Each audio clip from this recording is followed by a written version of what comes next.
ਵਾਹਿਗੁਰੂ ਜੀ ਕਾ ਖਾਲਸਾ ਵਾਹਿਗੁਰੂ ਜੀ ਕੀ ਫਤਿਹ। ਮੈਂ ਤੁਹਾਡੀ ਹੋਸਟ ਨੀਲਮ ਕੌਰ ਤੇ ਮੈਂ TV84 ਦੇ ਸਾਰੇ ਦਰਸ਼ਕਾਂ ਦਾ ਹਾਰਦਿਕ ਸਵਾਗਤ ਕਰਦੀ ਹਾਂ ਪ੍ਰੋਗਰਾਮ ਸੱਚ ਸੱਚ ਵਿੱਚ, ਜਿਹੜੇ ਦੇਸ਼ਾਂ ਤੋਂ ਜੁੜ ਚੁੱਕੇ ਨੇ। ਖਾਲਸਾ ਅਫੇਅਰ ਸੈਂਟਰ ਦੇ ਸੰਚਾਲਕ ਡਾਕਟਰ ਅਮਰਜੀਤ ਸਿੰਘ ਰੋਜ਼ਾਨਾ ਇੱਕ ਤਰ੍ਹਾਂ ਸਟੂਡੀਓ ਵਿੱਚ ਮੇਰੇ ਨਾਲ ਸ਼ਾਮਲ ਨੇ। ਆਓ ਨਾ ਮਿਲ ਕੇ ਅੱਜ ਦੇ ਅਹਿਮ ਇਸ਼ੂਜ਼ ਉੱਪਰ ਗੱਲਬਾਤ ਕਰਦੇ ਹਾਂ। जी डॉक्टर साहब वाहिगुरू जी का खालसा वाहिगुरू जी की फतेह। जी डॉक्टर साहब जी आयां नूं प्रोग्राम सच सच विच बहुत शुक्रिया। जी डॉक्टर साहब अज 8 फरवरी 2019 27 माह नानक शाही संमत 550 ਦਾ ਦਿਨ ਹੈ ਤੇ ਡਾਕਟਰ ਸਾਹਿਬ ਰੋਜ਼ਾਨਾ ਹੀ ਤਰ੍ਹਾਂ ਅਸੀਂ ਦਰਸ਼ਕਾਂ ਤੇ ਸਰੋਤਿਆਂ ਦਾ ਦੱਸੀਏ ਵਿਊਅਰਸ, ਜੇ ਤੁਸੀਂ ਹੱਕ ਸੱਚ ਇਨਸਾਫ ਤੇ ਪੈਰਾ ਦਿੰਦਾ ਇੱਕੋ ਇੱਕ ਚੈਨਲ TV84 ਨੂੰ ਦੇਖਣਾ ਚਾਹੁੰਦੇ ਹੋ ਤਾਂ ਤੁਸੀਂ ਦੇਖ ਸਕਦੇ ਹੋ ਸਪੈਕਟਰਮ ਕੇਬਲ, ਆਰਚਿਨ cable, bell fibre cable in Canada, roku, Jadoo box, ਸ਼ਾਵਾ, Facebook TV84 ਦੀ ਐਪ ਰਾਹੀਂ online streaming and IP box ਤੇ ਤੁਸੀਂ TV84 ਨੂੰ ਦੇਖ ਸਕਦੇ ਹੋ। ਵਿਊਅਰਸ, ਜੇ ਤੁਸੀਂ TV84 ਨਾਲ ਜਾਂ ਪ੍ਰੋਗਰਾਮ ਸੱਚੋ ਸੱਚ ਨਾਲ Facebook ਰਾਹੀਂ ਜੁੜੇ ਹੋ ਤਾਂ ਇਸ ਨੂੰ ਵੱਧ ਤੋਂ ਵੱਧ ਲਾਈਕ ਕਰੋ ਤੇ ਸ਼ੇਅਰ ਕਰੋ ਅਤੇ ਨਾਲ ਹੀ YouTube ਤੇ ਵੱਧ ਤੋਂ ਵੱਧ ਸਬਸਕ੍ਰਾਈਬ ਕਰੋ। Thank you so much. So keep watching TV84। ਜੀ ਡਾਕਟਰ ਸਾਹਿਬ, ਪ੍ਰੋਗਰਾਮ ਦੀ ਸ਼ੁਰੂਆਤ ਕਰਦੇ ਹਾਂ ਅੱਜ ਦੇ ਪਹਿਲੇ ਅਹਿਮ ਇਸ਼ੂ ਦੇ ਨਾਲ। ਜੀ ਡਾਕਟਰ ਸਾਹਿਬ, ਕੀ ਵਿਚਾਰਾਂ ਨੇ ਤੁਹਾਡੀਆਂ? ਦੇਖੋ, ਅੱਜ ਸ਼ੁੱਕਰਵਾਰ ਦਾ ਦਿਨ ਹੈ ਤੇ ਆਮ ਤੌਰ ਤੇ ਅਸੀਂ ਕੋਈ ਨਾ ਕੋਈ ਹਿਸਟਰੀ ਓਰੀਐਂਟਡ ਟੌਪਿਕ ਪਿਕ ਕਰਦੇ ਹਾਂ, ਪਰ ਅੱਜ ਦੇ ਇਸ ਪ੍ਰੋਗਰਾਮ 'ਚ ਮੈਂ ਗੁਰਪ੍ਰੀਤ ਸਿੰਘ ਜਰਨਲਿਸਟ ਨੇ ਕੈਨੇਡਾ ਬੇਸਡ, ਉਹਨਾਂ ਦਾ ਇੱਕ ਰਾਈਟ ਅਪ ਜਿਹੜਾ ਕਿ ਜਾਰਜੀਆ ਸਟੇਟ ਦੇ ਵਿੱਚ ਪਬਲਿਸ਼ ਹੋਇਆ ਜੀ, ਔਰ ਜਿਹਦੇ 'ਚ ਕਿ ਉਹਨਾਂ ਨੇ ਕਿਵੇਂ ਜਿਹੜੀ ਬਾਲੀਵੁੱਡ ਦੀ ਫਿਲਮ ਇੰਡਸਟਰੀ ਹੈ ਉਹ ਹਿੰਦੂਤਵਾ ਦੇ ਏਜੰਡੇ ਨੂੰ ਪ੍ਰਮੋਟ ਕਰ ਰਹੀ ਹੈ, ਕਿਵੇਂ RSS ਦੀ ਆਈਡੀਓਲੋਜੀ ਤੇ ਬੇਸਡ ਜਿਹੜੀਆਂ ਫਿਲਮਾਂ ਨੇ ਉੱਥੇ ਲਗਾਤਾਰਤਾ ਦੇ ਨਾਲ ਬੀਤੇ 'ਚ ਵੀ ਬਣਦੀਆਂ ਰਹੀਆਂ ਜੀ, ਲੇਕਿਨ ਹੁਣ ਐਨ ਇਲੈਕਸ਼ਨ ਤੋਂ ਪਹਿਲਾਂ 3 ਫਿਲਮਾਂ ਜਿਹੜੀਆਂ ਕਿ ਉੱਪਰੋਂ ਥੱਲੇ ਰਿਲੀਜ਼ ਹੋਈਆਂ ਨੇ, ਜਿਨ੍ਹਾਂ ਦੇ ਵਿੱਚ ਇੱਕ ਤਾਂ ਪ੍ਰਾਈਮ ਮਿਨਿਸਟਰ ਮਨਮੋਹਨ ਸਿੰਘ ਨੂੰ ਮੌਕ ਕਰਦੀ ਫਿਲਮ ਐਕਸੀਡੈਂਟਲ ਪ੍ਰਾਈਮ ਮਿਨਿਸਟਰ, ਜਿਹੜਾ ਕਿ ਅਨੁਪਮ ਖੈਰ ਜਿਹੜਾ ਖਾਸਮ ਖਾਸ ਸੈਂਸਰ ਬੋਰਡ ਦੇ ਉੱਤੇ ਵੀ ਉਹਨੂੰ ਬਿਠਾਇਆ, ਔਰ ਹਿੰਦੂ ਤਵੀਆਂ ਦਾ ਪੱਕਾ ਜਿਹੜਾ ਬਾਲੀਵੁੱਡ ਦੇ ਵਿੱਚ ਬੈਠਾ ਇਹਨਾਂ ਦਾ ਬੰਦਾ ਹੈ, ਉਹਨੇ ਰੋਲ ਅਦਾ ਕੀਤਾ। ਫਿਰ ਇੱਕ ਫਿਲਮ ਜਿਹੜੀ ਕਿ ਇਹ ਸਾਰੀਆਂ ਜਨਵਰੀ ਮਹੀਨੇ 'ਚ ਰਿਲੀਜ਼ ਹੋਈਆਂ ਨੇ, ਉੜੀ, ਜਿਹੜੀ ਕਿ ਫੇਕ ਜਿਹੜੇ ਜਿਹਨੂੰ ਇਹਨਾਂ ਨੇ ਬੜੇ 6 ਅਸੀਂ ਸਰਜੀਕਲ ਸਟ੍ਰਾਈਕ ਕੀਤੇ ਪਾਕਿਸਤਾਨ ਤੇ, ਉਹਦੇ ਤੇ ਬੇਸਡ ਜਿਹੜੀ ਹੈ ਉਹ ਸਾਹਮਣੇ ਆਈ। ਔਰ ਹੁਣ ਅਸੀਂ ਦੇਖ ਰਹੇ ਹਾਂ ਕਿ 25 ਜਨਵਰੀ ਨੂੰ ਭਾਰਤ ਦੇ ਰਿਪਬਲਿਕ ਡੇ ਤੋਂ ਇੱਕ ਦਿਨ ਪਹਿਲਾਂ ਬਾਲ ਠਾਕਰੇ, ਜੇ ਭਾਰਤ ਦੇ ਵਿੱਚ ਫਿਰਕੂ ਹਿੰਸਾ ਦਾ ਇਤਿਹਾਸ ਦੇਖਣਾ ਹੋਏ, ਬੇਸ਼ੱਕ RSS 1920 'ਚ ਹੋਂਦ 'ਚ ਆਈ ਔਰ ਨਥੂਰਾਮ ਗੋਡਸੇ ਨੇ ਗਾਂਧੀ ਨੂੰ ਅਸੈਸੀਨੇਟ ਕੀਤਾ, ਜਿਹੜਾ ਪਹਿਲਾ ਵੱਡਾ ਪੋਲੀਟੀਕਲ ਮਰਡਰ ਸੀ 47 ਤੋਂ ਬਾਅਦ, ਪਰ ਕ੍ਰਾਈਮ ਨੂੰ ਰੀਜਨਲਿਜ਼ਮ ਨਾਲ ਜੋੜ ਕੇ, ਖੇਤਰੀਵਾਦ ਨਾਲ ਜੋੜ ਕੇ, ਉਸ ਨੂੰ ਮਰਾਠਿਆਂ ਦੀ ਰੇਸ ਨਾਲ ਜੋੜ ਕੇ, ਜਿਵੇਂ ਪੈਰਲਲ ਹਕੂਮਤ ਸ਼ਿਵ ਸੈਨਾ ਦੇ ਨਾਂ ਥੱਲੇ, ਜਿਹਨੂੰ ਬਾਲ ਠਾਕਰੇ ਨੇ ਜਿਹੜਾ ਇੱਕ 3rd ਕਲਾਸ ਕਾਰਟੂਨਿਸਟ ਸੀ ਇੱਕ ਨਿਊਜ਼ਪੇਪਰ ਦੇ ਲਈ, ਉਹਨੇ ਇੱਕ ਪੈਰਲਲ ਐਮਪਾਇਰ ਬੰਬਈ ਦੇ ਵਿੱਚ ਖੜਾ ਕੀਤਾ, ਜਿਹੜਾ ਉਹਦੇ ਮਰਨ ਤੋਂ ਬਾਅਦ ਆਧਾਰ ਬਣਾ ਕੇ ਸਭ ਤੋਂ ਪਹਿਲਾਂ ਉਹਦਾ ਨਾਰਾ ਹੀ ਇਹ ਸੀ ਕਿ ਇਹ ਜਿਹੜੇ ਬਾਹਰੋਂ ਆਉਣ ਵਾਲੇ ਲੋਕ ਨੇ, ਜਿਨ੍ਹਾਂ ਦੇ ਵਿੱਚ ਤਾਮਿਲ ਵੀ ਸਨ, ਗੁਜਰਾਤੀ ਵੀ ਸਨ, ਯੂਪੀ ਬਿਹਾਰ ਦੇ ਬਈਏ ਵੀ, ਇਹ ਸਾਡੀ ਜਿੰਨੀ ਤਕਲੀਫ ਹੈ, ਇਹ ਸਾਡੇ ਮਰਾਠਿਆਂ ਦੇ ਜੌਬ ਲੈ ਜਾਂਦੇ ਨੇ, ਇਹ ਸਾਨੂੰ ਲੁੱਟ ਰਹੇ ਨੇ। ਸੋ ਉਹਨੇ ਸਿੱਧੇ ਤੌਰ ਤੇ ਸ਼ਿਵ ਸੈਨਾ ਦੇ ਗੁੰਡਿਆਂ ਰਾਹੀਂ ਪਹਿਲਾਂ ਤਮਿਲਾਂ ਦੇ ਉੱਤੇ ਹਮਲੇ ਸ਼ੁਰੂ ਕਰਵਾਏ। 70ਵਿਆਂ ਦੇ ਵਿੱਚ ਅਸੀਂ ਦੇਖਦੇ ਕਿ ਬਾਲ ਠਾਕਰੇ ਇੱਕ ਕਾਰਟੂਨਿਸਟ ਤੋਂ ਇੱਕ ਗੁੰਡਾ ਕ੍ਰਿਮੀਨਲ ਗੈਂਗ ਦਾ ਹੈਡ, ਜਿਹੜੀ ਅਲਟੀਮੇਟਲੀ ਇੱਕ ਪੋਲੀਟੀਕਲ ਪਾਰਟੀ ਦੇ ਰੂਪ ਦੇ ਵਿੱਚ ਸ਼ਿਵ ਸੈਨਾ ਸਾਹਮਣੇ ਆਈ। ਔਰ ਇਹਦੇ 'ਚ ਕੋਈ ਸ਼ੱਕ ਨਹੀਂ ਹੈ ਕਿ ਇਹ ਜਿਹੜੀ ਫਿਰਕੂ ਨਫ਼ਰਤ, ਜਿਸ ਨੂੰ ਹਰ ਵੇਲੇ ਦੀ ਹਕੂਮਤ ਨੇ ਨਾ ਸਿਰਫ ਬਰਦਾਸ਼ਤ ਹੀ ਕੀਤਾ, ਉਹਨੂੰ ਸਪੋਰਟ ਵੀ ਕੀਤਾ,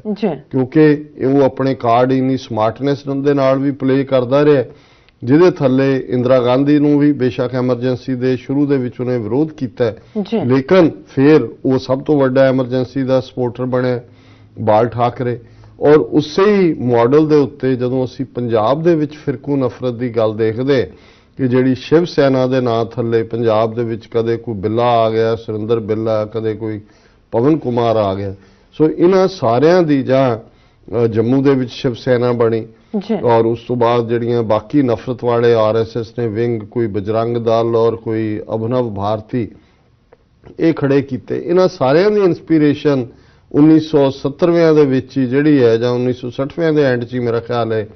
ਇਸ ਨੇ ਆਪਣਾ ਕੰਮ ਛੱਡ ਕੇ ਕੰਮ ਸ਼ੁਰੂ ਕੀਤਾ ਸੀ। ਪਰ 1970ਵਿਆਂ ਤੱਕ ਪਹੁੰਚਦੇ ਆ ਤਾਂ ਉਸ ਦੀ ਪ੍ਰੈਜ਼ੈਂਸ ਫੀਲ ਹੁੰਦੀ ਸੀ, ਕਿਉਂਕਿ ਜਦੋਂ ਉਸ ਦੇ ਸ਼ਿਵ ਸੈਨਾ ਦੇ ਮਰਾਠਾ ਗੁੰਡਿਆਂ ਨੇ ਥਾਂ ਤੇ ਤਮਿਲਾਂ ਨੂੰ ਆਪਣੇ ਹਮਲਿਆਂ ਦਾ ਸ਼ਿਕਾਰ ਬਣਾਇਆ, ਉਹਨਾਂ ਦੀਆਂ ਬਿਜ਼ਨੈਸਿਸ ਬਰਬਾਦ ਕੀਤੀਆਂ, ਫਿਰ ਗੁਜਰਾਤੀਆਂ ਨੂੰ ਟਾਰਗੇਟ ਕੀਤਾ। ਔਰ ਜਦੋਂ ਸੌਰਾਸ਼ਟਰਾ ਸਟੇਟ ਜਿਹੜੀ ਸੀ ਉਹ ਦੋ ਹਿੱਸਿਆਂ ਦੇ ਵਿੱਚ ਵੰਡੀ ਗਈ, ਗੁਜਰਾਤ ਔਰ ਮਹਾਰਾਸ਼ਟਰਾ ਦੇ ਵਿੱਚ, ਤੇ ਜਿਹੜਾ ਜਿਹਨੂੰ ਅੱਜ ਮੁੰਬਈ ਕਹਿੰਦੇ ਨੇ, ਬੰਬੇ ਇਸ ਦਾ ਨਾਂ ਸੀ, ਬੰਬਈ ਕਹਿੰਦੇ ਸੀ, ਇਹਦੇ ਵਿੱਚ ਵੱਡੀ ਗਿਣਤੀ ਦੇ ਵਿੱਚ ਜਿਹੜੀ ਇਨਵੈਸਟਮੈਂਟ ਵੀ, ਆਬਾਦੀ ਵੀ ਗੁਜਰਾਤੀਆਂ ਦੀ, ਕਿਉਂਕਿ ਗੁਜਰਾਤ ਔਰ ਮਹਾਰਾਸ਼ਟਰਾ ਇਹ ਬਾਅਦ ਦੇ ਵਿੱਚ ਡਿਵਾਈਡ ਹੋਏ। ਬਿਲਕੁਲ। ਔਰ ਜਿਹੜਾ ਕਮਿਸ਼ਨ ਸੀ ਉਹਨੇ ਬੰਬਈ ਗੁਜਰਾਤ ਨੂੰ ਦਿੱਤਾ ਸੀ,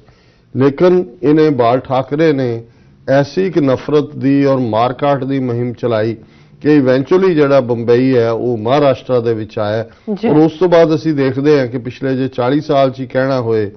ਕਿ ਮਹਾਰਾਸ਼ਟਰਾ ਨੂੰ ਵਰਚੁਅਲੀ ਸ਼ਿਵ ਸੈਨਾ ਦੇ ਗੁੰਡੇ ਰਨ ਕਰਦੇ ਨੇ। ਅੱਜ ਵੀ ਭਾਵੇਂ ਉਹਨਾਂ ਦਾ ਜਿਹੜਾ ਫਰਨੈਂਡਿਸ ਚੀਫ ਮਿਨਿਸਟਰ ਹੈ ਉਹ ਬੀਜੇਪੀ ਦਾ, ਕਿਉਂਕਿ ਪਿਛਲੀਆਂ ਚੋਣਾਂ ਦੇ ਵਿੱਚ ਬੀਜੇਪੀ ਨੂੰ ਜ਼ਿਆਦਾ ਸੀਟਾਂ ਮਿਲੀਆਂ, ਲੇਕਿਨ ਮਹਾਰਾਸ਼ਟਰਾ 'ਚ ਹੁੰਦਾ ਉਹੀ ਕੁਛ ਹੈ ਜੋ ਸ਼ਿਵ ਸੈਨਾ ਚਾਹੁੰਦੀ। ਔਰ ਈਵਨ 2019 ਦੀਆਂ ਚੋਣਾਂ ਤੋਂ ਪਹਿਲਾਂ ਹੀ ਉਹਨਾਂ ਨੇ ਮੋਦੀ ਨੂੰ ਜਿੱਥੇ ਪੂਰਾ ਡਰਾਇਆ ਹੋਇਆ ਬੀਜੇਪੀ ਨੂੰ ਕਿ ਭਾਈ ਅਸੀਂ ਵੱਡੀ ਧਿਰ ਹੈ, ਅਸੀਂ ਵੱਡੇ ਪਾਰਟਨਰ ਹੋਵਾਂਗੇ, ਜ਼ਿਆਦਾ ਸੀਟਾਂ ਸਾਨੂੰ ਮਿਲਣੀਆਂ ਚਾਹੀਦੀਆਂ ਨੇ ਪਾਰਲੀਮੈਂਟ ਦੀਆਂ। ਔਰ ਹਮੇਸ਼ਾ ਹੀ ਉਹ ਕੋਈ ਨਾ ਕੋਈ ਐਸੀ ਖੇਡ ਖੇਡਦੇ ਨੇ ਕਿ ਉਹਦੇ 'ਚ ਬੀਜੇਪੀ ਦੀ ਇਹ ਮਜਬੂਰੀ ਬਣ ਜਾਂਦੀ ਹੈ ਕਿ ਉਸ ਸ਼ਿਵ ਸੈਨਾ ਦੀਆਂ ਸ਼ਰਤਾਂ ਦੇ ਉੱਤੇ ਉਹ ਉਹਨਾਂ ਨੂੰ ਜੁਆਇਨ ਕਰੇ, ਔਰ ਉਹਨਾਂ ਦੀ ਜਿਹੜੀ ਸਾਰੀ ਵਿਚਾਰਧਾਰਾ ਹੈ ਉਹ ਨਫ਼ਰਤ ਦੇ ਉੱਤੇ ਖੜੀ। ਬਾਬਰੀ ਮਸਜਿਦ ਨੂੰ ਢਾਣ ਦਾ ਹੁਣ ਤੱਕ ਵੀ, ਔਰ ਈਵਨ ਜੇ ਮੰਦਰ ਦਾ ਇਸ਼ੂ ਹੈ, ਕੱਲ ਹੀ ਉਹਨਾਂ ਨੇ ਉद्धਵ ਠਾਕਰੇ ਦੀ ਸਟੇਟਮੈਂਟ ਸੀ ਕਿ 2019 ਦੀਆਂ ਚੋਣਾਂ ਤੋਂ ਪਹਿਲਾਂ ਮੰਦਰ ਬਣਨਾ ਚਾਹੀਦਾ, ਔਰ ਬੀਜੇਪੀ ਨੂੰ ਟਾਰਗੇਟ ਕਰ ਰਹੇ ਨੇ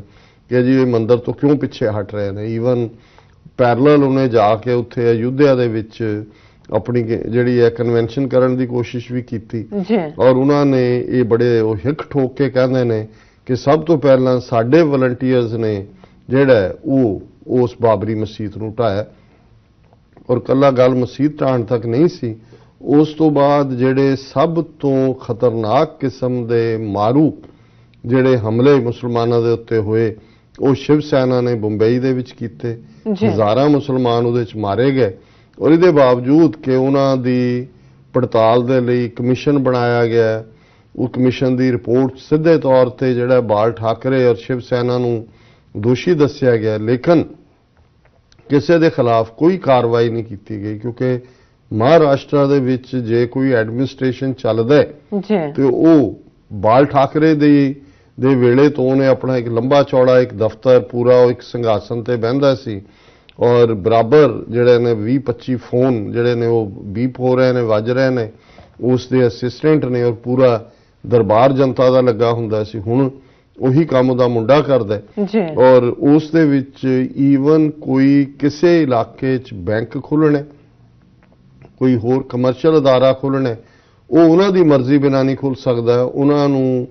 ਪਹਿਲਾਂ ਜਿਹੜੀ ਹੈ ਉਹ ਮਨੀ ਦੇਣੀ ਪੈਂਦੀ ਹੈ, ਫਿਰ ਉਹ ਯਕੀਨੀ ਬਣਾਉਂਦੇ ਨੇ ਕਿ ਉਹਨਾਂ ਦੇ ਬੰਦੇ ਵੀ ਉਸ ਅਦਾਰੇ 'ਚ ਰੱਖੇ ਜਾਣ, ਔਰ ਫਿਰ ਉਹਨਾਂ ਤੋਂ ਮਹੀਨਾ ਵੀ ਉਗਰਾਉਂਦੇ ਨੇ। ਔਰ ਮੈਨੂੰ ਪੰਜਾਬ ਐਂਡ ਸਿੰਧ ਬੈਂਕ ਦੇ ਇੱਕ ਬੜੇ ਸੀਨੀਅਰ ਸਿੱਖ ਅਫਸਰ ਨੇ ਇੱਕ ਵਾਰ ਦੱਸਿਆ ਸੀ, 15-20 ਸਾਲ ਦੀ ਗੱਲ ਹੋਏਗੀ, ਉਹ ਕਹਿਣ ਲੱਗੇ ਜੀ ਈਵਨ ਅਸੀਂ ਵੀ, ਉਹਨਾਂ ਨੇ ਆਪਣਾ ਦੱਸਿਆ ਕਿ ਵੀ ਮੈਂ ਉਸ ਰੀਜਨ ਦਾ ਇੰਚਾਰਜ ਸੀ, ਔਰ ਅਸੀਂ Punjab and Sindh bank the branch ਸਿੱਖ ਆਬਾਦੀ ਵਾਲੇ ਇੱਕ ਏਰੀਆ ਦੇ ਵਿੱਚ ਖੋਲ੍ਹਣ ਦਾ ਕੀਤਾ ਕਿ ਇੰਨੀ ਤਰੀਕ ਨੂੰ ਉਦਘਾਟਨ ਹੋਏਗਾ, ਔਰ ਇੱਕ ਹਫ਼ਤਾ ਪਹਿਲਾਂ ਉਹਨਾਂ ਦੇ ਸ਼ਿਵ ਸੈਨਾ ਦੇ ਗੁੰਡਿਆਂ ਨੇ ਆ ਕੇ ਉਸਨੂੰ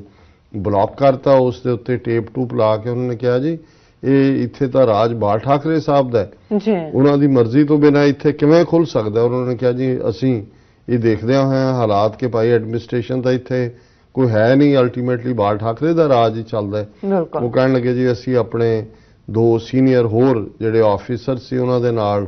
ਉਹਨਾਂ ਦਾ ਜਿੱਥੇ ਵੀ ਬਾਲ ਠਾਕਰੇ ਦਾ ਦਰਬਾਰ ਲੱਗਦਾ ਸੀ ਉੱਥੇ ਪਹੁੰਚੇ। ਹਜ਼ਾਰਾਂ ਲੋਕ ਜਿਹੜੇ ਸੀ ਚੱਲ ਰਹੇ ਸੀ, ਸਾਡੀ ਵੀ ਘੰਟੇ 1.5 ਘੰਟੇ ਬਾਅਦ ਵਾਰੀ ਆਈ ਤੇ ਬਾਲ ਠਾਕਰੇ ਨੇ ਪੁੱਛਿਆ ਵੀ ਕੀ ਹੈ, ਉਹਨੂੰ ਦੱਸਿਆ ਗਿਆ ਜੀ ਖੋਲ੍ਹਣਾ। ਉਹਨੇ ਕਿਹਾ ਜੀ ਤੁਸੀਂ ਸਾਡੀ ਮਰਜ਼ੀ ਤੋਂ ਬਿਨਾਂ ਪਹਿਲਾਂ ਦੱਸੋ ਸਾਡੇ ਕਿੰਨੇ ਬੰਦੇ ਰੱਖਣੇ ਨੇ, ਸਾਨੂੰ ਤੁਸੀਂ ਕੀ ਦੇਣਾ। ਹਾਲਾਂ ਉਹਨਾਂ ਨੇ ਕਿਹਾ ਜੀ ਸਭ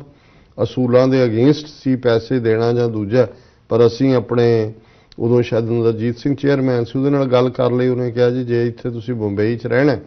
ਤੇ ਇੱਥੇ ਤਾਂ ਇਹਨਾਂ ਦੀ ਮਰਜ਼ੀ ਚੱਲਣੀ ਹੈ ਵੀ ਅਸੀਂ ਉਹਨਾਂ ਨੂੰ ਪੈਸਾ ਵੀ ਦਿੱਤਾ। ਹੁਣ ਉਹਨਾਂ ਕੋਲ ਕੋਈ ਐਜੂਕੇਟਡ ਬੰਦੇ ਤਾਂ ਹੈ ਨਹੀਂ ਸੀ। ਉਹਨਾਂ ਨੇ ਕਿਹਾ ਜੀ ਇਹ ਬੰਦੇ ਉੱਥੇ ਆਣਗੇ ਨਹੀਂ ਕੰਮ ਤੇ, ਤੁਹਾਡੀ ਪੇਰੋਲ ਤੇ ਹੋਣਗੇ। 2 ਬੰਦੇ ਭਾਵੇਂ ਇੱਕ ਕਲਾਸ 4 'ਚ ਰੱਖੋ, ਇੱਕ ਕਲਾਸ 3 'ਚ ਰੱਖੋ, ਉਹਨਾਂ ਦੀ ਤਨਖਾਹ ਸਾਡੇ ਕੋਲ ਆਉਣੀ ਚਾਹੀਦੀ ਹੈ, ਹਾਜ਼ਰੀ ਉਹਨਾਂ ਦੀ ਜਿਹੜੀ ਹੈ ਉਹ ਤੁਸੀਂ ਲਾਣੀ। ਸੋ ਕਹਿੰਦੇ ਜੀ ਜਿੰਨੀ ਦੇਰ ਉਹ ਉੱਥੇ ਰਹੇ ਉਹ ਕਹਿੰਦੇ ਨੇ ਕਿ ਇਵੇਂ ਹੀ ਰਿਹਾ ਔਰ ਹੁਣ ਵੀ ਇਵੇਂ ਹੀ ਚੱਲਦਾ। ਸੋ ਇਹ ਇੱਕ ਪੈਰਲਲ ਹਕੂਮਤ ਬਣਾ ਕੇ ਜਿਸ ਅੰਦਾਜ਼ ਦੇ ਵਿੱਚ ਬਾਲ ਠਾਕਰੇ ਨੇ ਰੂਲ ਕੀਤਾ, ਅੱਜ ਉਹਦੀ ਉਹ ਪੂਰੀ ਗੁੰਡਾ ਫੋਰਸ ਕਰਦੀ ਹੈ। ਲੇਕਿਨ ਉਹੀ ਕਨਸਟੀਟਿਊਸ਼ਨ, ਉਹੀ ਲਾਅ ਜਿਨ੍ਹਾਂ ਨੇ ਪੰਜਾਬ 'ਚ ਸੰਤ ਭਿੰਡਰਾਂ ਵਾਲਿਆਂ ਦਾ ਬਹਾਨਾ ਬਣਾ ਕੇ ਕਿਵੇਂ ਸਿੱਖਾਂ ਦੀ ਨਸਲਕੁਸ਼ੀ ਕੀਤੀ, ਅਕਾਲ ਤਖਤ ਸਾਹਿਬ 37 ਇਤਿਹਾਸਕ ਗੁਰਦੁਆਰਿਆਂ ਤੇ ਧਾਵਾ ਬੋਲਿਆ ਔਰ ਕਿਵੇਂ ਉਹਨੂੰ ਲਾਅ ਐਂਡ ਆਰਡਰ ਸਿਚੁਏਸ਼ਨ ਬਣਾਇਆ। ਲੇਕਿਨ ਪਿਛਲੇ ਆਲਮੋਸਟ ਅੱਧੀ ਸਦੀ ਤੋਂ ਬੇਰੋਕ ਟੋਕ ਇਹ ਗੁੰਡਾ ਰਾਜ ਜਿਨ੍ਹਾਂ ਦੇ ਕੋਲ ਜਿਹੜਾ ਉਹ ਪਾਰਲੀਮੈਂਟ ਦੇ ਵਿੱਚ ਵੀ ਉਹਨਾਂ ਦਾ, ਔਰ ਜਦੋਂ 2014 'ਚ ਮੋਦੀ ਦੀ ਸਰਕਾਰ ਬਣੀ ਔਰ ਕਿਵੇਂ ਈਵਨ ਪਾਰਲੀਮੈਂਟ ਦੀ ਕੰਟੀਨ ਦੇ ਵਿੱਚ ਸ਼ਿਵ ਸੈਨਾ ਦੇ 5-6 ਮੈਂਬਰ ਪਾਰਲੀਮੈਂਟ ਜਿਹੜੇ ਸੀ, ਉਹਨਾਂ ਨੇ ਇੱਕ ਜਿਹੜਾ ਉਸ ਮੈਸ ਦਾ ਇੰਚਾਰਜ ਸੀ ਜ਼ਬਰਦਸਤੀ ਉਹਦੇ ਮੂੰਹ ਦੇ ਵਿੱਚ ਸੂਰ ਤੁੰਨਿਆ, ਇਹ ਕਹਿ ਕੇ ਕਿ ਜੀ ਇਹ ਸਾਨੂੰ ਖਾਣਾ ਚੰਗਾ ਨਹੀਂ ਮਿਲਦਾ, ਔਰ ਉਹ ਵੀ ਸਭ ਗੱਲਾਂ ਰਫਾ। ਸੋ ਜਦੋਂ ਤੁਸੀਂ ਸ਼ਿਵ ਸੈਨਾ ਕਹਿੰਦੇ ਹੋ ਉਹਦਾ ਮਤਲਬ ਹੀ ਗੁੰਡਿਆਂ ਦਾ ਟੋਲਾ ਹੈ। ਹੁਣ ਜਿਹੜਾ ਗੁਰਪ੍ਰੀਤ ਸਿੰਘ ਹੋਰਾਂ ਦਾ ਰਾਈਟ ਅਪ ਹੈ ਜਾਰਜੀਆ ਸਟੇਟ ਦੇ ਵਿੱਚ, ਜਿਵੇਂ ਮੈਂ ਦੱਸਿਆ ਕਿ 2 ਫਿਲਮਾਂ, ਜਿਵੇਂ ਐਕਸੀਡੈਂਟਲ ਪ੍ਰਾਈਮ ਮਿਨਿਸਟਰ ਜਿਹੜਾ ਜ਼ਾਹਰ ਹੈ ਬੀਜੇਪੀ ਨੂੰ ਹੈਲਪ ਕਰਨ ਦੇ ਲਈ ਹੈ, ਔਰ ਇਸੇ ਤਰ੍ਹਾਂ ਉੜੀ ਫਿਲਮ ਰਿਲੀਜ਼ ਹੋਈ। 3rd ਜਿਹੜੀ ਫਿਲਮ ਬਾਲ ਠਾਕਰੇ ਦੇ ਉੱਤੇ ਹੈ ਉਹ 25 ਜਨਵਰੀ ਨੂੰ ਰਿਲੀਜ਼ ਹੋਈ ਔਰ ਉਹਦੇ 'ਚ ਜਿਹੜਾ ਮੇਨ ਕਿਰਦਾਰ ਬਾਲ ਠਾਕਰੇ ਦਾ, ਜਿਹਦੇ 'ਚ ਕਿ ਉਹਨੂੰ ਬੜਾ ਫੀਅਰਲੈਸ ਔਰ ਪੈਟਰੀਆਟ ਦਿਖਾਇਆ ਔਰ ਮੁਸਲਮਾਨਾਂ ਪ੍ਰਤੀ ਹੇਟਰਡ ਦੀ ਗੱਲ ਹੈ ਕਿ ਬਈ ਸ਼ਿਵ ਸੈਨਾ ਇਸ ਲਈ ਟਾਰਗੇਟ ਕਰਦੀ ਹੈ ਵੀ ਇਹ ਲਾਇਲ ਨਹੀਂ ਨੇ। ਔਰ ਬਾਲ ਠਾਕਰੇ ਦਾ ਰੋਲ ਨਜ਼ੀਮੁਦੀਨ ਜਾਂ ਜੋ ਨਿਜ਼ਾਮੁਦੀਨ ਇਸ ਕਿਸਮ ਦਾ ਨਸੀਰੁਦੀਨ ਸ਼ਾਹ ਉਹਨੇ ਨਿਭਾਇਆ, ਹਾਲਾਂਕਿ ਉਹ ਖੁਦ ਯੂਪੀ ਦਾ ਰਹਿਣ ਵਾਲਾ ਨਵਾਜ਼ੁਦੀਨ ਉਹ ਖੁਦ ਯੂਪੀ ਦਾ ਰਹਿਣ ਵਾਲਾ ਹੈ। ਔਰ ਪਿਛਲੇ ਦਿਨਾਂ 'ਚ ਹੀ ਉਹਨੇ ਜਦੋਂ ਕਿਹਾ ਸੀ ਜੀ ਮੈਂ ਤਾਂ ਸਾਡੇ ਬੱਚੇ ਕੱਲ ਨੂੰ ਉਹ ਕਿਉਂਕਿ ਕਿਸੇ ਧਰਮ 'ਚ ਯਕੀਨ ਨਹੀਂ ਰੱਖਦੇ ਉਹ ਤਾਂ ਮਾਰੇ ਜਾਣਗੇ, ਔਰ ਜਿਵੇਂ ਉਹਨੂੰ ਟ੍ਰੋਲ ਕੀਤਾ ਔਰ ਜਿਵੇਂ ਉਸ ਦੇ, ਔਰ ਉਹਨੇ ਈਵਨ ਐਮਨੈਸਟੀ ਦੇ ਉੱਤੇ ਆ ਕੇ ਵੀ ਆਪਣੀ ਵੀਡੀਓ ਬਣਾਈ ਕਿ ਜੀ ਭਾਰਤ ਕਿੰਨਾ ਇਨਟੋਲਰੈਂਟ ਹੋ ਰਿਹਾ। ਪਰ ਇਸ ਫਿਲਮ ਦੇ ਵਿੱਚ ਜਿਹੜਾ ਮੇਨ ਰੋਲ ਹੈ ਉਹ ਨਸੀਰੁਦੀਨ ਸ਼ਾਹ ਜਿਹੜਾ ਉਹ ਕਰ ਰਿਹਾ। ਔਰ ਗੁਰਪ੍ਰੀਤ ਸਿੰਘ ਹੋਰਾਂ ਨੇ ਕਿ ਕਿਵੇਂ ਬਾਲੀਵੁੱਡ ਮਦਦ ਕਰ ਰਿਹਾ ਹੈ ਬੀਜੇਪੀ ਦੇ ਹਿੰਦੂ ਤਵੀਆਂ ਦੀ, ਔਰ ਈਵਨ ਅਮਿਤਾਭ ਬੱਚਨ ਜਿਹੜਾ ਨਵੰਬਰ 84 ਦੀ ਸਿੱਖ ਨਸਲਕੁਸ਼ੀ ਦੇ ਲਈ ਵੀ ਜਿਹੜਾ ਟੀਵੀ ਦੇ ਉੱਤੇ ਬੈਠ ਕੇ ਉਸ ਵੇਲੇ ਜਦੋਂ ਕਿ ਇੰਦਰਾ ਗਾਂਧੀ ਦੀ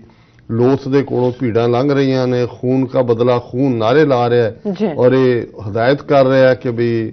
ये खून के छींटे कातलों के सिखों घरों तक पहुंचा दो। ਉਹ ਇਸ ਬਾਲ ਠਾਕਰੇ ਦੀ ਜਿਹੜੀ ਹੈ ਉਹ ਫਿਲਮ ਦੀ ਵੀ ਤਾਰੀਫ ਕਰ ਰਿਹਾ। ਔਰ ਦੇਖਣ ਵਾਲੀ ਗੱਲ ਇਹ ਹੈ ਵੀ ਇੱਕ ਪਾਸੇ ਉਸੇ ਹੀ ਸੈਂਸਰ ਬੋਰਡ ਦੇ ਸਾਹਮਣੇ ਭਾਰਤੀ ਜਿਹੜਾ ਰਜੀਮ ਹੈ ਉਹ ਧਰਮਯੁੱਧ ਮੋਰਚਾ ਫਿਲਮ ਆਂਦੀ ਹੈ ਜਿਹੜੀ ਸੰਤ ਭਿੰਡਰਾਂ ਵਾਲਿਆਂ ਨੇ, ਜਿਵੇਂ ਧਰਮਯੁੱਧ ਮੋਰਚਾ ਜਿਹੜਾ ਭਾਰਤ ਨਾਲ ਕੋਈ ਅੱਡ ਹੋਣ ਦੀ ਤਹਿਰੀਕ ਨਹੀਂ ਸੀ, ਸਿੱਖ ਹੱਕਾਂ ਦੀ ਗੱਲ ਸੀ, ਉਸ ਦੇ ਉੱਤੇ ਕਿਵੇਂ ਪਾਬੰਦੀ ਲਾਈ, ਕੌਮੀ ਯੋਧਿਆਂ ਦੀ ਗੱਲ ਸ਼ਹੀਦ ਬੇਅੰਤ ਸਿੰਘ ਸਤਵੰਤ ਸਿੰਘ ਦੇ ਉੱਤੇ ਕਿਵੇਂ ਪਾਬੰਦੀ ਲਾਈ, ਤੂਫਾਨ ਸਿੰਘ ਜਿਹੜੀ ਫਿਲਮ ਭਾਈ ਜੁਗਰਾਜ ਸਿੰਘ ਦੇ ਉੱਤੇ ਸੀ ਉਹਨੂੰ ਕਿਵੇਂ ਜਿਹੜਾ ਉਹਨਾਂ ਨੇ ਰੋਕਿਆ, ਔਰ ਦਰਜਨਾ ਹੋਰ ਈਵਨ ਸਾਡਾ ਹੱਕ ਫਿਲਮ ਪੰਜਾਬ 'ਚ ਰਿਲੀਜ਼ ਹੋਣ ਤੋਂ ਪਹਿਲਾਂ ਕਿਵੇਂ ਉਹਨਾਂ ਦੀਆਂ ਲੇਲੜੀਆਂ ਕਢਵਾਈਆਂ, ਕਿੰਨੀ ਵਾਰ ਉਹਨੂੰ ਪੋਸਟਪੋਨ ਕੀਤਾ। ਲੇਕਿਨ ਕੀ ਕਾਰਨ ਹੈ ਕਿ ਸੈਂਸਰ ਬੋਰਡ ਨੂੰ ਇਹ ਉੜੀ ਫਿਲਮ ਹੋਏ, ਐਕਸੀਡੈਂਟਲ ਪ੍ਰਾਈਮ ਮਿਨਿਸਟਰ ਹੋਏ ਜਾਂ ਇਸ ਜਿਹੜਾ ਹਿਟਲਰ ਵਾਂਗ ਜਿਹੜਾ ਬਿਲਕੁਲ ਇੱਕ ਕਾਤਲ ਗੁੰਡਿਆਂ ਦਾ ਟੋਲਾ ਸ਼ਿਵ ਸੈਨਾ ਦਾ ਬਾਲ ਠਾਕਰੇ ਜਿਹਨੇ ਬਿਲਕੁਲ ਉਸ ਨੂੰ ਕਦੇ ਜੇਲ੍ਹ 'ਚ ਨਹੀਂ ਡੱਕਿਆ ਗਿਆ, ਕੇਸ ਰਜਿਸਟਰ ਹੁੰਦੇ ਰਹੇ ਪਰ ਕਦੇ ਵੀ ਗ੍ਰਿਫਤਾਰੀ ਤੱਕ ਨੌਬਤ ਨਹੀਂ ਆਈ। ਬੰਬਈ ਦੇ ਵਿੱਚ 1993 'ਚ ਮੁਸਲਮਾਨਾਂ ਦੇ ਕਤਲੇਆਮ ਦੇ ਬਾਵਜੂਦ ਜਿਹਦਾ ਉਹਨੇ ਸਿੱਧਾ ਜਿਹੜੀ ਜ਼ਿੰਮੇਵਾਰੀ ਵੀ ਲਈ, ਲਿਬਰਮੈਨ ਕਮਿਸ਼ਨ ਇਸ ਦੇ ਉੱਤੇ ਬਣਿਆ ਸੀ, ਲੇਕਿਨ ਕੋਈ ਕਾਰਵਾਈ ਨਹੀਂ ਹੋਈ। ਔਰ ਗੁਰਪ੍ਰੀਤ ਸਿੰਘ ਹੋਰਾਂ ਨੇ ਜਿਹੜਾ ਇਸ ਜਾਰਜੀਆ ਸਟੇਟ ਦੇ ਵਿੱਚ ਲਿਖਿਆ। ਇਸ ਦੀ ਹੈਡਲਾਈਨ ਇਹ ਹੈ, making of Thackeray reveals double speak of the Indian state, ਕਿ ਭਾਰਤੀ ਸਟੇਟ ਕਿਵੇਂ ਇਹਦੇ ਦੋ ਮੂੰਹ ਨੇ, ਇੱਕ ਪਾਸੇ ਘੱਟ ਗਿਣਤੀਆਂ ਦੇ ਲਈ ਕਿਵੇਂ ਪਾਬੰਦੀਆਂ ਨੇ, ਕਿਵੇਂ ਉਹ ਆਪਣੇ ਜੇ ਕੋਈ ਫਿਲਮ ਵੀ ਬਣਦੀ ਹੈ ਉਸ ਨੂੰ ਜਿਹੜਾ ਉਹ ਸੈਂਸਰ ਪਾਸ ਨਹੀਂ ਕਰਦਾ, ਔਰ ਇੱਥੇ ਕਿਵੇਂ ਐਨ ਇਲੈਕਸ਼ਨਾਂ ਤੋਂ ਪਹਿਲਾਂ ਜਿਹੜਾ ਬਾਲ ਠਾਕਰੇ ਦੇ ਉੱਤੇ ਫਿਲਮ ਨੂੰ ਜਿਹੜਾ ਵਡਿਆਇਆ ਜਾ ਰਿਹਾ। The release of a biopic of a Hindu chauvinist leader in India and its promotion by Bollywood film industry only shows the growing acceptance of a Hindu theocracy in a country otherwise known as the world's largest secular democracy। ਉਹਨੂੰ ਦੁਨੀਆ ਦੀ ਸਭ ਤੋਂ ਵੱਡੀ secular democracy ਕਿਹਾ ਜਾਂਦਾ ਹੈ, ਪਰ ਕਿਵੇਂ ਇਹ ਹਿੰਦੂ ਸ਼ਾਵਨਿਸਟ ਜਿਹੜਾ ਮਰਡਰਰ ਹੈ ਇਸ ਨੂੰ ਪ੍ਰਮੋਟ ਕੀਤਾ ਗਿਆ। ਫਿਰ ਉਹਨਾਂ ਨੇ ਜਿਹੜਾ, ਕਿਉਂਕਿ ਇਹ ਫਿਲਮ ਡਾਇਰੈਕਟ ਕੀਤੀ ਹੈ ਅਭਿਜੀਤ ਪੈਂਸ ਨੇ, ਔਰ ਜਿਵੇਂ ਮੈਂ ਦੱਸਿਆ ਕਿ ਵੀ ਇਹ ਜਿਹੜੀ ਹੈ ਸ਼ਿਵ ਸੈਨਾ ਦੇ ਫਾਊਂਡਰ ਦੇ ਦੁਆਲੇ ਹੀ ਘੁੰਮਦੀ ਹੈ,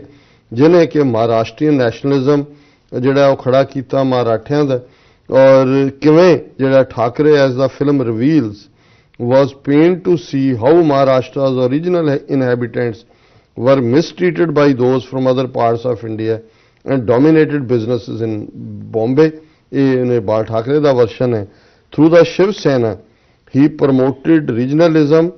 and targeted Tamils and other ethnic groups whom he thought had marginalized his community. His supporters began by attacking signs in other languages. The renaming of the city as Mumbai as indigenous name was the culmination of these efforts। So ये मैं already explain कर देता है। और जिस अंदाज दे विच the film doesn't hide Thackeray's prejudice against non-Maharashtrians and Muslims, कि film दे विच खुल के उन्होंने दिखाया कि किवें वो prejudice सी नॉन मराठियां दे लई और मुसलमानां लई खास तौर ते। फिर उन्होंने कहा जी आयरानिक सिचुएशन ये है कि नवाजुद्दीन सिद्दीकी ਜਿਹਨੂੰ ਸ਼ਾਹ ਵੀ ਕਹਿੰਦੇ ਨੇ, ਉਹਨੇ ਨਵਾਜ਼ੁਦੀਨ ਨੇ ਇਸ ਰੋਲ ਨੂੰ ਪਲੇ ਕੀਤਾ ਜਿਹੜਾ ਖੁਦ ਉੱਤਰ ਪ੍ਰਦੇਸ਼ ਦੇ ਵਿੱਚ ਜੰਮਿਆ, ਔਰ ਇਹਦੇ ਬਾਵਜੂਦ ਕਿ ਜਿਹੜਾ ਬਾਲ ਠਾਕਰੇ ਨੇ ਬਾਬਰੀ ਮਸਜਿਦ ਢਾਣ ਦੇ ਲਈ ਓਪਨਲੀ ਇਸ ਸਾਰੇ ਨੂੰ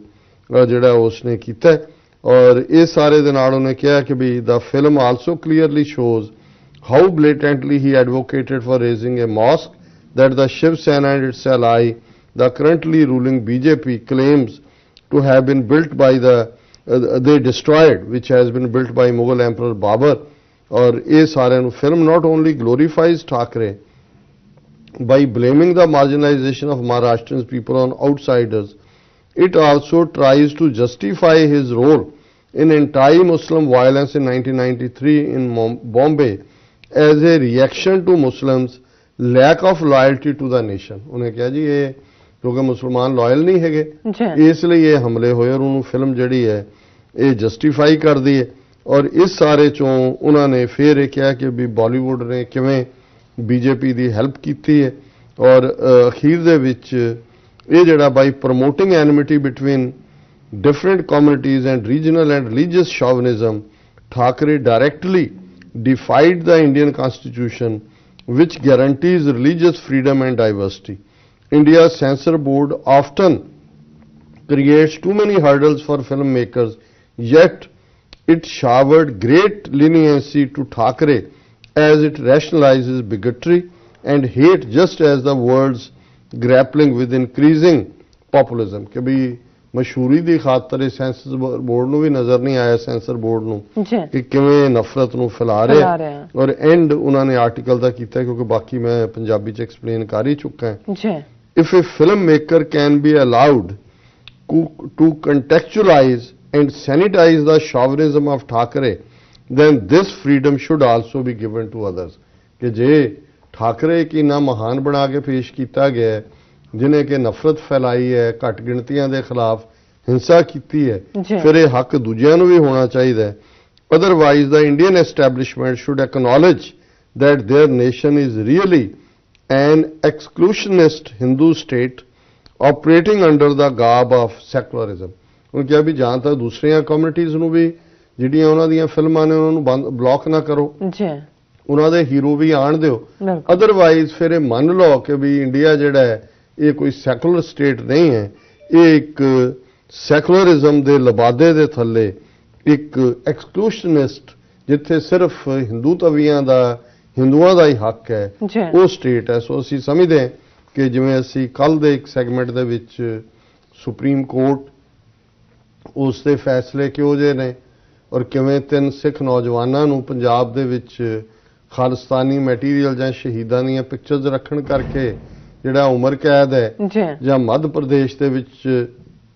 3 ਮੁਸਲਮਾਨ ਨੌਜਵਾਨ ਜਿਨ੍ਹਾਂ ਤੇ ਅਜੇ ਗਊ ਨੂੰ ਮਾਰਨਾ ਕੋਈ ਸਾਬਤ ਨਹੀਂ ਹੁੰਦਾ, ਲੇਕਿਨ